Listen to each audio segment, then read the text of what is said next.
Bonjour tout le monde, j'espère que vous allez bien en ce début de semaine. Alors aujourd'hui, je commence une nouvelle série sur les rabat-joie.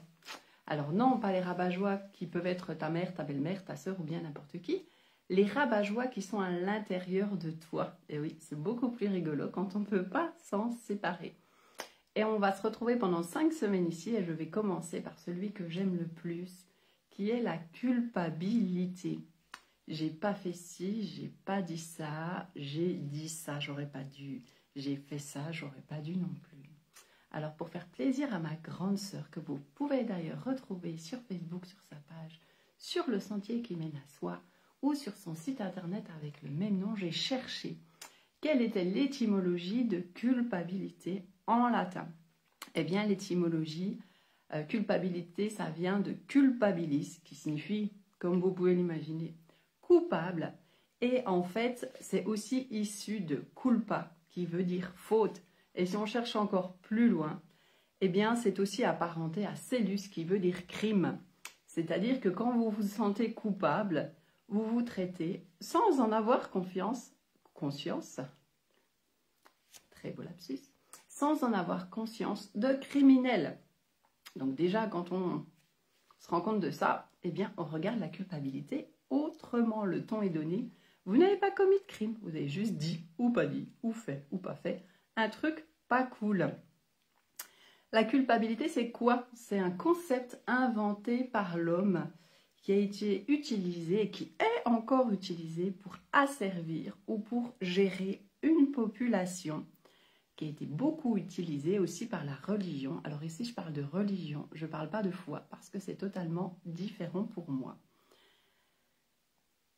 Et en fait, pourquoi on utilise la culpabilité? C'est pour qu'on ne se remette pas en question et pour qu'on ne fasse pas changer la société. C'est quand même mieux des gens qui ne bougent pas, qui restent dans leur case et qui continuent de mettre au boulot de dos sans se poser de questions.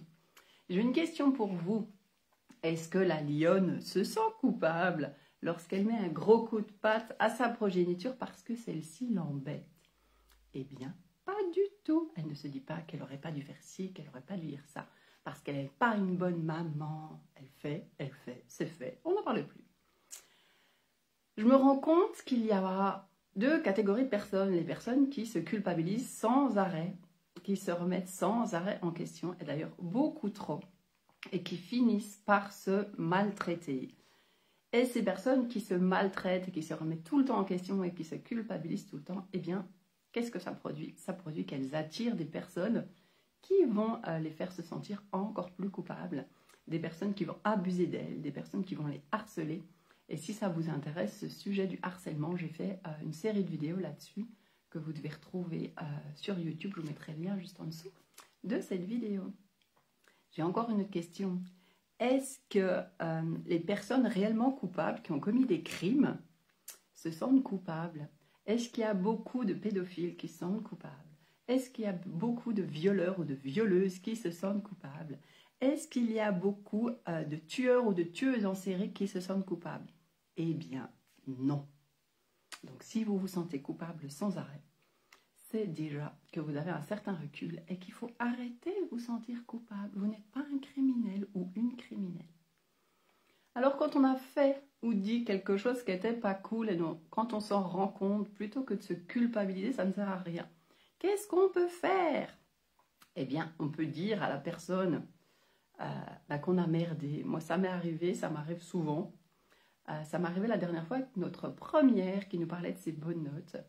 Et je me suis entendue lui dire « Bon, toi, tu nous saoules avec tes bonnes notes, tu en as marre que tu sois tout le temps fière de toi. » Et c'est sorti vraiment comme ça, sous une émotion qui était la colère, qui était la jalousie, qui était l'envie. Et la culpabilité, qu'est-ce qu'elle permet? Elle permet d'aller regarder ce qui bloque au fond de nous. Je suis allée regarder ce qui bloquait au fond de moi et c'est simplement un schéma que je reproduisais. Et qu'est-ce que j'ai fait? Je suis allée voir notre fille en lui disant « Vraiment, je suis désolée d'avoir dit cette phrase-là. Elle évoque un problème avec moi quand j'étais petite et ça n'a rien à voir avec toi. Et je suis vraiment désolée. » Donc quand on a fait de la merde, eh bien on peut toujours aller le dire à la personne. Ou si c'est compliqué d'aller le dire directement, on peut lui écrire, choisir de lui envoyer cette lettre, choisir de ne pas lui envoyer, mais en tout cas de déposer ça pour que ça arrête d'être à l'intérieur de nous et de nous pourrir. Il y a autre chose qui est important de comprendre, c'est que même si on a dit ou si on a fait quelque chose, eh bien, on n'est pas responsable de la réaction des autres. C'est important de rendre la responsabilité aux autres par rapport à leur réaction. Nous, on est déjà responsable de nous. Et c'est déjà quand même beaucoup de job. Donc, rendons la responsabilité aux autres par rapport à ce qu'ils disent, par rapport à leur réaction. Parce qu'effectivement, ces personnes, en fonction de ce qu'on a dit ou ce qu'on a fait, elles peuvent décider de plus jamais nous parler, ou de bouder, ou de je ne sais quoi encore. Eh bien ça, c'est leur responsabilité. En fait, sur les paquets de cigarettes, il y a écrit que fumer, ça tue. Eh bien moi, j'aimerais bien qu'on tague partout que la culpabilité, ça tue aussi. Ça tue parce que dans nos têtes, ça tourne et qu'on devient dingue. Ça tue parce qu'on se sent toujours mal et on envoie aussi des messages à notre corps qu'il n'y a rien qui va. Donc en fait, c'est un état permanent de maltraitance qui fait que on se détruit de l'intérieur. Donc c'est pour ça que c'est intéressant d'arrêter. Et comment je fais pour arrêter? Eh bien, c'est toutes les fois que ces petites phrases ou que cette situation tourne en boucle dans ma tête, je lui dis, eh bien, je ne te choisis plus.